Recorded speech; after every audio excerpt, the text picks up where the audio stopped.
جس کا نام جہنم کے دروازے پہ چڑھ گیا وہ جوان تباہ ہو گیا، وہ برباد ہو گیا۔ ہے افسوس،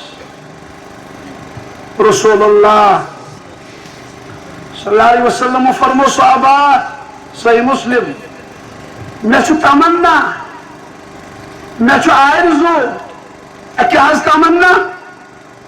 فرمو بچوس یسن کیا جوان سوزا جنگل کوت سوزا، پھر وہاں سے لکڑی لاتے، پھر میں دیکھتا اذان کے بعد اپنے گھروں میں کون بیٹھ گئے جو نماز پڑھنے نہیں آئے۔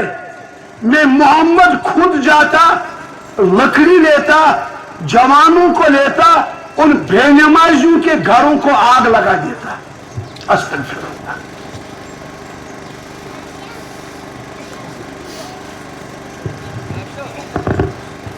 بے روزگاری کیوں ہے؟ قرضداری اور مرضداری کیوں ہے؟ جوان پریشان کیوں ہے؟ وجہ یہ ہے ہم سجدوں سے دور ہے۔ قلندر لاہوری شاعر مشرق علامہ اقبال رحمۃ اللہ علیہ فرمایا کرتے تھے، وہ ایک سجدہ جسے تو گرا سمجھتا ہے، یعنی جوانا اللہ کے سامنے جو آپ کو سجدہ چھوڑنا تھا، آپ کے دنیا کے سارے مسائل، آخرت کے سارے مسائل حل ہو جاتے، وہ ایک سجدہ جسے تو گرا سمجھتا ہے، لیکن آپ نے اس سجدے کو معمولی سجدہ سمجھا۔ ہزار سجدوں سے دیتا ہے آدمی کو نجات۔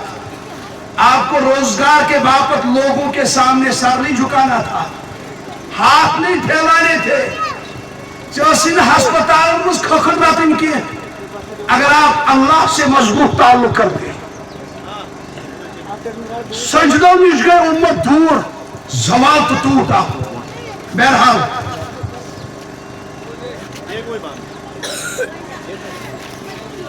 تیسرا چل مائک کیا ہو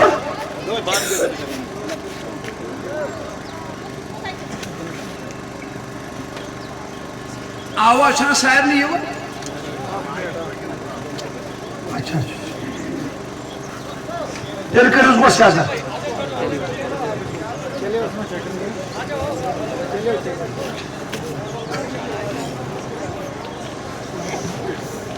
یم تک ایسے نا بوز بزنو سو دعوی لیکن تم زن ایسے امی طرف میری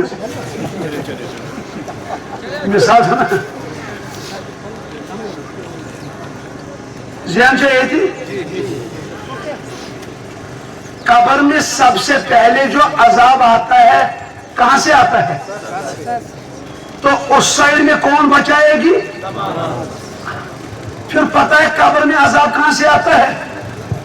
دائیں طرف سے۔ کہاں سے؟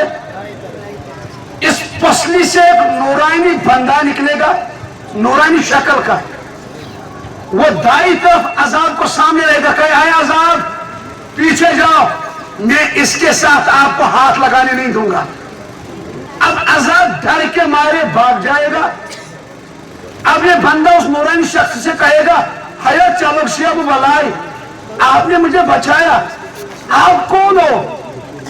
وہ نورانی بندہ کہے گا، میں آپ کے قرآن کی تلاوت ہوں۔ کیا ہوں؟ آہا، ذہن یہی ہے، میں آپ کا ذہن یہاں نہیں ہے، پڑھو لا الہ الا اللہ۔ میں آپ کی قرآن کی کیا ہوں؟ آپ آرام سے رہو، آپ کو کوئی ہاتھ نہیں لگائے گا، کیونکہ آپ راتوں کو اٹھ کے مجھے پڑھتے تھے نا، راتوں کو اٹھ کے تو مدرسے کے بچے پڑھتے ہیں۔ آہا، مہمان رسول کون؟ رسول پاک صلی اللہ علیہ وسلم کے مہمان، ان کی فضیلت الگ ہے۔ یاد رکھو جوانوں، قرآن سیکھنا فرض ہے۔ رسول اللہ صلی اللہ علیہ وسلم قیامت میں شکایت کریں گے، بے نمازیوں کو نہیں، شرابیوں کو نہیں، بدکاروں کو نہیں، پھر کن کو شکایت ہوگی؟ قرآن میں وقال الرسول، رسول کہے گا، یا ربی، اے میرے رب، ان قوم اتخذوا هذا القرآن مہجورا. ربا یہ میرے قوم کے جوان ہے، جوان بیٹیاں ہے، انہوں نے قرآن کو چھوڑا تھا، یہ مجرم ہے. اب میں رسول کہتا ہوں ان کو یا اللہ پکڑ لیجیے. اس حساب سے میں کہتا ہوں مبارک کے لائق ہے یہ بستی. یہاں ادارہ چل رہا ہے، رات دن قرآن کی آبیاری. چھوٹے چھوٹے بچے، ہمارے بچے گھروں میں 9 بجے اٹھتے ہیں نا، 8 بجے 9 بجے. آج چھوٹی چھوٹی راتیں ہیں. آج تو جب بڑے بیدار نہیں ہوتے، چھوٹے کیا خاک اٹھیں گے. جاننے والے ان مہینوں میں فجر کی نماز نہیں پڑھ پاتے، جن کو علم بھی ہے. اور کچھ داڑیاں والے، قمیض شلوار پہننے والے، ان چھوٹی چھوٹی راتوں میں آج نماز فجر نہیں پڑھ پاتے. میں کہتا ہوں قربان جاؤ ان مدرسے کے 8 سالہ 9 سالہ 10 سالہ بچوں پر جو رات کے 3 بجے اٹھ کے اللہ کا قرآن گنگناتے تھے. اللہ رات کو سوتے ہیں، آخری نگاہ قرآن پر ہوتی، صبح اٹھتے ہیں پہلی نظر قرآن پہ پڑتی. میں مولوی ہوں نام کا، ویسے بھی حافظ ہوں، عالم نہیں. ہم مولوی کہتے ہیں ہر کسی کو جو واز پڑھتا ہے. میں بھی جب صبح اٹھتا ہوں پتا ہوں میں چہرہ کس کو پہلے دیکھتا ہوں، فون کو الارم ہوتی نہ لگا کے. سب سے پہلے مولوی حضرات یا جاننے والے ہیں، میں اپنی بات کروں، ہم بھی سب سے پہلے نظر دوڑاتے ہیں کس پر؟ واحد مدرسے کے چھوٹے بچے. یہ جب آنکھ کھولتے ہیں ان کے سامنے قرآن ہوتا ہے.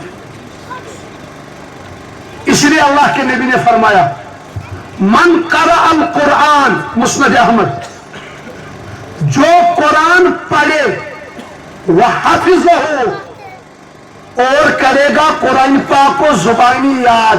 کرتے ہیں مدرسے میں یاد، آج بھی ہے نا 8 بچوں 9 بچوں کو شاید دستار بندی.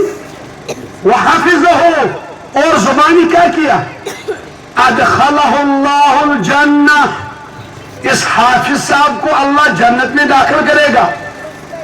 صرف اسی کو نہیں، اللہ کہے گا حافظ صاحب ادھر آ ادھر آ. وَشَفَّعُهُ فِي عَشَرَةٍ مِّنْ أَهْلِ بَيْتِ، جاؤ اپنے گھر میں سے اپنے رشتہ داروں میں سے 10 بندوں